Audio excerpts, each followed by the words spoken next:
Delhi liquor scam కేసులో నిందితురాలిగా ఉన్న BRS MLC KCR కుమార్తె కల్వకుంట్ల కవిత విడుదలయ్యారు. 5.5 నెలల తరువాత విడుదలైన కవితను రిసీవ్ చేసుకునేందుకు తిహార్ జైలు వద్దకు ఆమె కుటుంబ సభ్యులతో పాటు పెద్ద ఎత్తున బీఆర్ఎస్ నాయకులతో పాటు కార్యకర్తలు కూడా తరలివచ్చారు.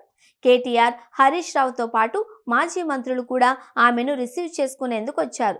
జైలు నుంచి పిడికిలి బిగించి బయటకు వచ్చిన కవిత మొదట తన కుమారుణ్ణి చూడగానే గట్టిగా హత్తుకొని భావోద్వేగానికి లోనయ్యారు. ఆ తర్వాత భర్తను కూడా హత్తుకుని కన్నీళ్లు పెట్టుకున్నారు. అనంతరం అన్న కేటీఆర్ మిగతా నేతలను కలిసి వాహనంలోకి చేరుకున్నారు. అనంతరం మీడియాతో మాట్లాడారు. 5.5 నెలల తరువాత మీ అందరినీ మళ్లీ కలుసుకున్నందుకు ఆనందంగా ఉంది. 18 ఏళ్ల రాజకీయంలో ఎన్నో ఎత్తుపల్లాలను చూశాను. నన్ను అనవసరంగా జైల్లో పెట్టి ఇబ్బంది పెట్టినందుకు వాళ్ళు ఖచ్చితంగా మూల్యం చెల్లించుకుంటారు.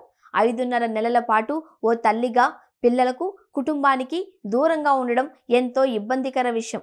నేను మొండిదాన్ని. అనవసరంగా నన్ను జగమొండిగా మార్చారు. నన్ను, నా కుటుంబాన్ని ఎంతో ఇబ్బంది పెట్టారు. నన్ను అన్యాయంగా జైల్లో పెట్టిన వాళ్లకు వడ్డీతో సహా చెల్లిస్తా.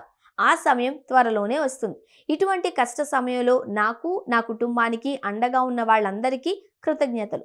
నేను తెలంగాణ బిడ్డను. నేను కేసీఆర్ బిడ్డను. తప్పు చేసే ప్రసక్తే లేదు. నేను మొండిదాన్ని.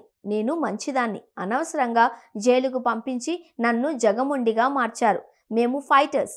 న్యాయంగా పోరాడతాం. ప్రజాక్షేత్రంలో ఇంకా గట్టిగా పోరాడతాం. కమిట్మెంట్తో పనిచేస్తాం. చట్టబద్ధంగానే కాకుండా రాజకీయ పరంగానూ పోరాడతాం. BRS and KTR team అన్బ్రోకబుల్.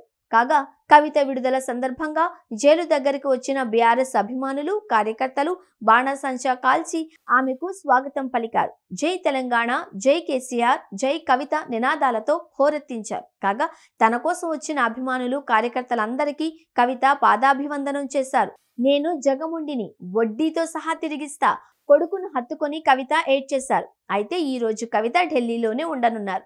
రేపు మధ్యాహ్నం ట్రయల్ కోర్టులో విచారణ ఉన్న నేపథ్యంలో హాజరైన అనంతరం 2:30 సమయంలో హైదరాబాద్కు బయలుదేరనున్నట్లు తెలుస్తోంది. ఈ క్రమంలో కవితకు ఘన స్వాగతం పలికేందుకు హైదరాబాద్లో బీఆర్ఎస్ శ్రేణులు పెద్ద ఎత్తున ఏర్పాట్లు చేస్తున్నారు.